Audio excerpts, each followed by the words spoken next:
Dalam sejarah peperangan manusia, musuh selalu memiliki wajah. Entah itu wajah serdadu yang memegang senapan, wajah pilot di dalam kokpit, atau wajah jenderal di peta strategi.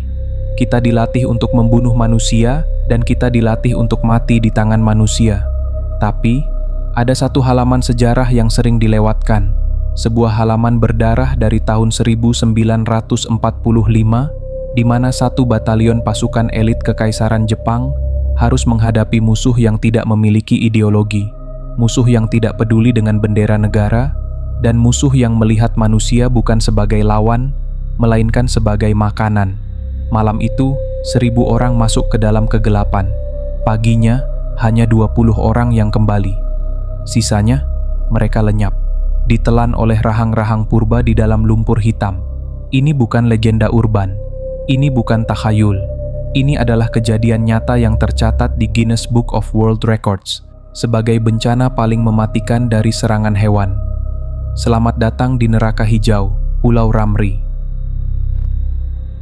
Januari 1945, Perang Dunia Kedua di front Pasifik sedang mendekati akhir yang brutal. Jepang mulai terdesak mundur di Burma.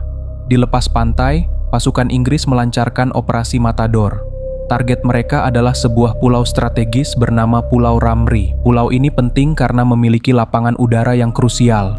Pasukan Inggris dengan armada angkatan laut yang masif mulai membombardir pantai. Kapal perusak memuntahkan peluru artileri, pesawat tempur menjatuhkan bom, mengubah pasir putih menjadi kawah-kawah ledakan.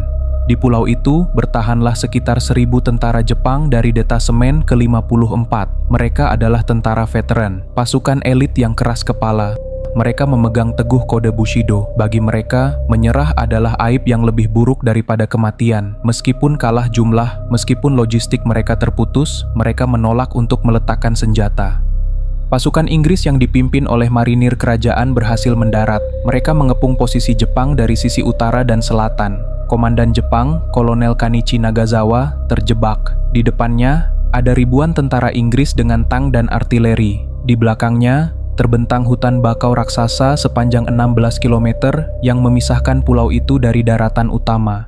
Inggris mengirimkan ultimatum, menyerah sekarang atau dihancurkan. Jawaban Jepang hanyalah tembakan peringatan.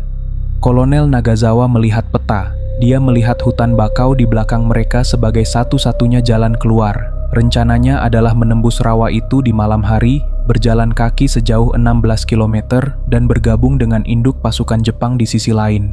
Secara teori militer, itu adalah rencana yang masuk akal, sebuah gerilya mundur taktis. Tapi, Kolonel Nagasawa tidak tahu satu hal. Dia tidak tahu bahwa rawa-rawa Ramri bukanlah sekadar air dan pohon. Rawa itu adalah sebuah ekosistem purba yang belum tersentuh manusia selama ribuan tahun. Dan di dalamnya, berdiam ribuan penjaga yang sedang menunggu mangsa. Pasukan Inggris yang melihat Jepang mundur ke arah rawa memutuskan untuk tidak mengejar. Komandan Inggris hanya berkata pada anak buahnya, "Jangan kejar mereka ke dalam sana. Biarkan lumpur dan nyamuk yang menghabisi mereka. Kunci perimeternya. Jangan biarkan satu pun lolos." Para tentara Inggris itu berpikir musuh mereka akan mati karena penyakit atau kelaparan. Mereka tidak tahu bahwa mereka baru saja mengirim 1000 orang ke dalam kandang makan malam. Matahari mulai terbenam di ufuk barat, mengubah langit menjadi merah darah.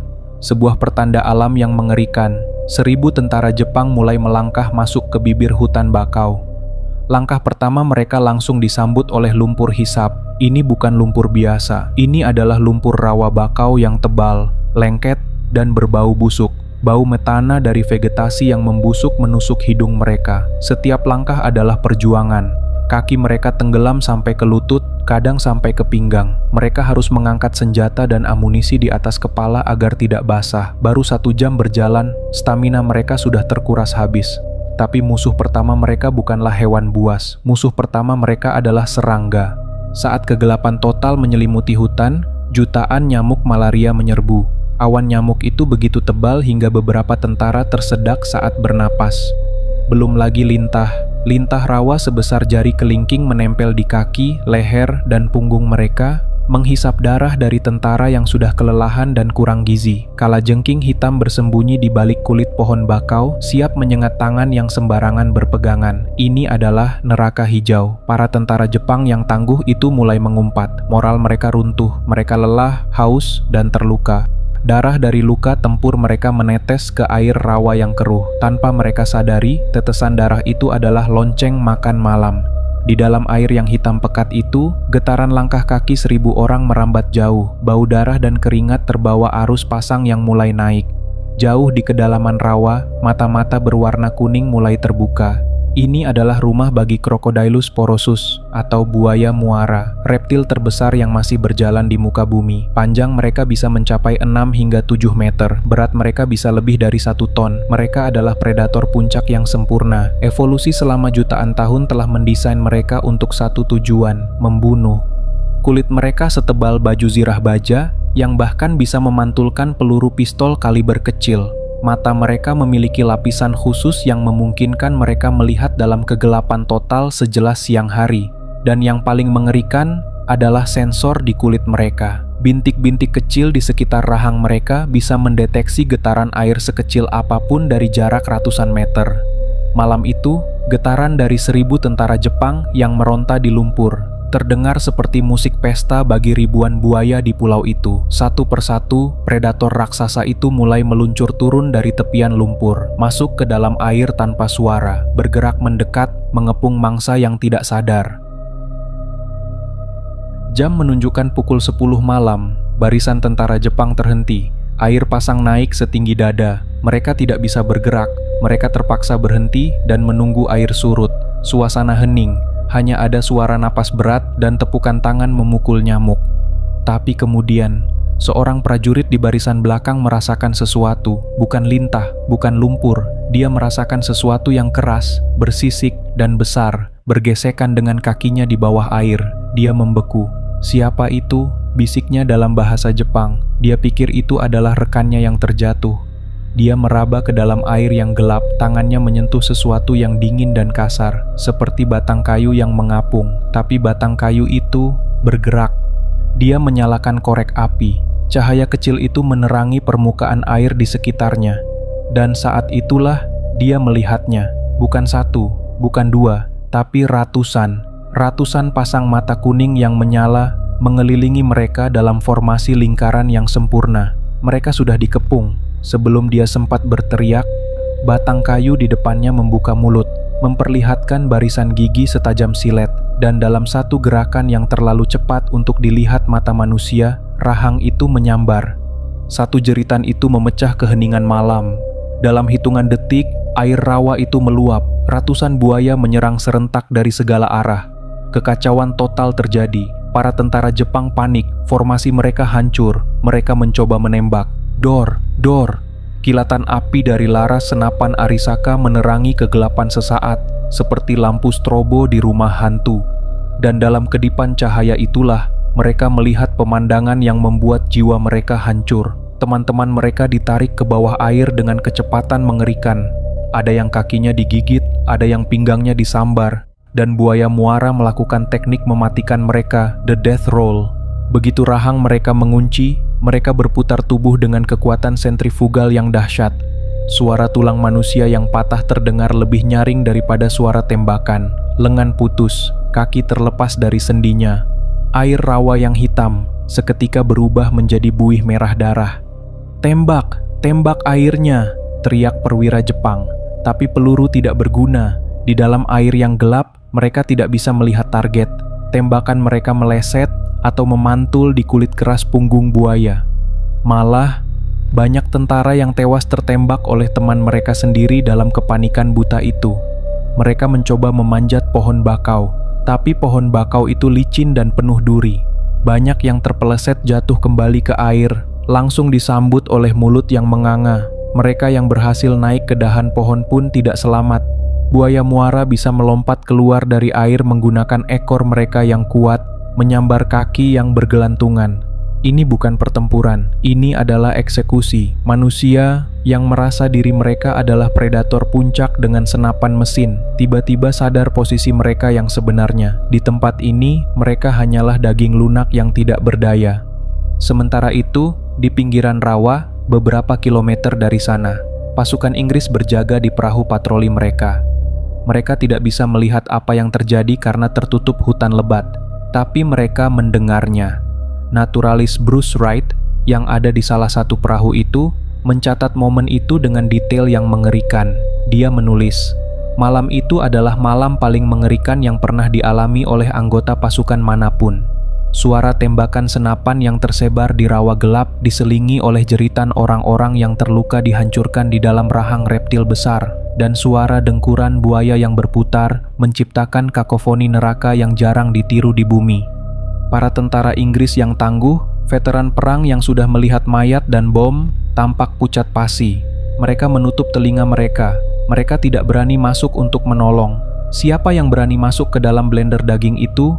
Mereka hanya duduk diam di perahu, mendengarkan musuh mereka dimakan hidup-hidup. Jeritan itu berlangsung berjam-jam. Satu persatu suara manusia menghilang, digantikan oleh suara gemericik air, suara robekan daging, dan suara kepuasan dari ribuan perut predator yang kekenyangan. Menjelang pukul 3 pagi, suara tembakan berhenti total. Hutan bakau itu kembali sunyi. Matahari pagi akhirnya terbit menyinari Pulau Ramrey. Sinar matahari menembus kabut tipis di atas rawa, menyingkap pemandangan yang surrealis. Burung pemakan bangkai berputar-putar di langit, jumlahnya ratusan. Pasukan Inggris perlahan menggerakkan perahu mereka masuk ke dalam rawa untuk memeriksa keadaan. Mereka menyiapkan senjata, takut akan serangan balik Jepang, tapi tidak ada serangan. Pemandangan yang menyambut mereka adalah ladang pembantaian. Air rawa itu berwarna merah pekat dan kental. Potongan-potongan seragam, topi militer, botol minum, dan senapan mengapung di antara akar-akar bakau. Tapi tubuh manusianya hampir tidak ada yang utuh.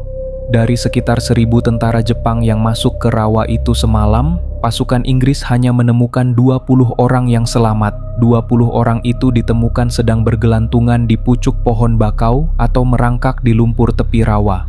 Kondisi mereka mengerikan. Mereka tidak memegang senjata, tatapan mata mereka kosong, jiwa mereka sudah hancur total. Beberapa dari mereka terluka parah dengan bekas gigitan besar di tubuhnya. Saat melihat tentara Inggris, mereka tidak melawan, mereka menyerah, mereka menangis. Bukan menangis karena kalah perang, tapi menangis karena bahagia melihat manusia lain. Bagi mereka, ditangkap oleh musuh adalah surga dibandingkan harus menghabiskan 1 menit lagi di dalam rawa itu.